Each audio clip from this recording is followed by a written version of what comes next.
Jadi menurutku seni itu kayak dia seperti main-main tapi kayak memberi jarak itu loh sama realitas yang terjadi sehari-hari gitu. Jadi kita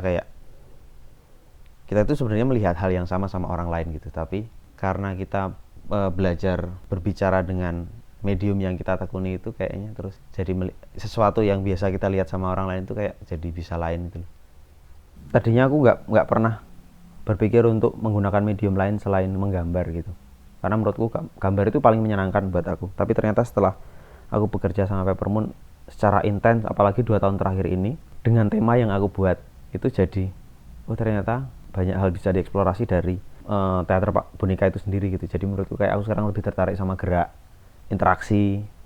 Jadi ketika aku bikin drawing itu menurutku sesuatu yang personal tuh. Maksudku dia kecil, dia intim, dia di kertas. Kayak kamu nulis kan biasanya di kertas atau apa gitu. Dan menurutku itu jadi kayak curhat. Drawing itu lebih kayak visual diary. Sangat bebas berpikir dengan apa yang aku gelisah apa itu ya aku drawing paling gampang itu. Dan kalau lukisan itu kayak taman bermain.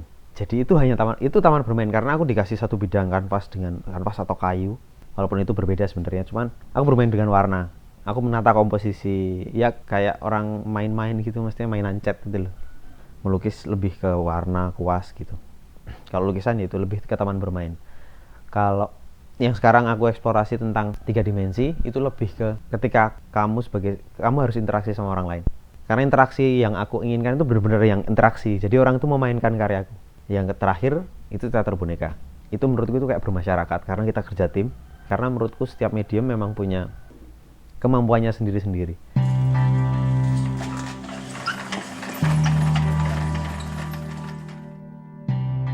Project favoritku Materika. Karena itu prosesnya sangat panjang. Maksudku itu setahun lebih sih sebenarnya, karena sejak tahun 2005 aku sudah mulai seneng sama tema sejarah 65. Jadi aku punya kebiasaan menanyai setiap orang tua yang aku temui untuk mencari tahu, cuman pengen tahu cara dia melihat peristiwa di waktu itu gitu. Dan 2009 akhir aku memutuskan kayaknya tahun depan aku akan bekerja tematik. Sejarah abu-abu itu menurutku sangat surrealis karena itu tidak pernah ada data yang sangat pasti. Semua orang menyembunyikannya, semua orang takut membicarakannya. Hal itu yang membuat aku selalu terus pengen mengeksplor ya. Walaupun banyak peneliti sudah melakukannya, tapi ya itu penelitian. Maksudnya mereka membicarakan itu di kalangan intelektual aja gitu. Tapi terus kemudian ketika itu dibikin komik, itu kayak apa ya, dibikin pentas apalagi.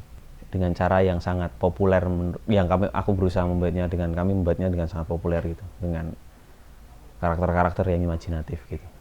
Awalnya aku kan tahun sekitar 2004 melihat apa yang terjadi, kecenderungan seni yang terjadi di Amerika yang dengan sebutan lowbrow itu, aku mulai melihatnya itu menurutku itu bisa menyelesaikan masalah artistiku waktu itu.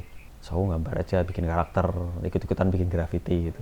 Setelah aku punya kesempatan ke Amerika, melihat langsung apa yang terjadi, kenapa seni itu tumbuh di sana, itu aku merasa kok dulu aku melakukannya agak aneh ya. Menurutku nggak ada konteks lokalnya itu yang kemudian aku berusaha mencari. Di satu sisi aku mencari konteks lokalnya dengan memasukkan tema sejarah ke dalam karyaku. Ketika membicarakan sejarah itu, kita bisa membicarakan kebiasaan. Jadi kebiasaan bahkan kultur.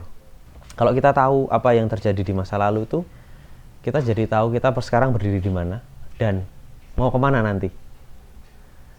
Jadi persoalan mengeksplorasi tema itu akan berkembang terus sih menurutku, seiring gesekan yang terjadi.